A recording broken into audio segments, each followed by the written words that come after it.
તો આ તરફ છોટાઉદેપુરની શાળામાં બાળકો સાથે મજૂરી કરાવવાનો સમગ્ર મામલો છે। તેમાં ગ્રામજનો દ્વારા તરગોળ ગામની શાળાને તાળાબંધી કરવામાં આવી।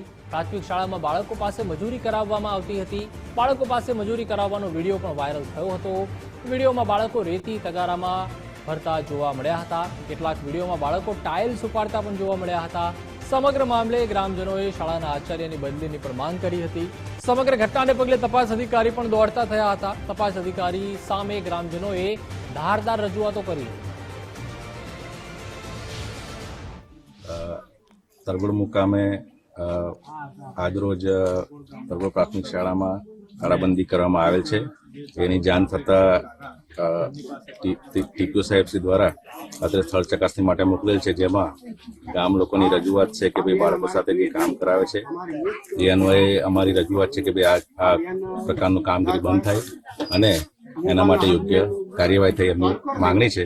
એ માટે એમને નિવેદનો અમે લેવાના છે અને શાળાના શિક્ષકોના પણ નિવેદન લેના છે, જે અમે વડી કચેરી પહોંચતા કરવાના છે। જે સ્કૂલને તરગોળ પ્રાથમિક શાળાને તાળાબંધી થઈ છે, કેમ કે 2 દિવસ અગાઉ જે માટી પૂરણ કરતા બાળકોના વિડીયો વાયરલ થયા, ટાઇલ્સ ઉપાડતા, સંડાસ બાથરૂમ સાફ કરતા, તો આવા અનેક પ્રશ્નોના લીધે ગામ લોકો રોષે ભરાયા અને તાળાબંધી કરી છે। તો આ બધા જ સમસ્યા અગાઉ પણ આવી ઘટનાઓ બનેલી છે, એટલે ગામ લોકો ઘણા રોષે ભરાયા છે।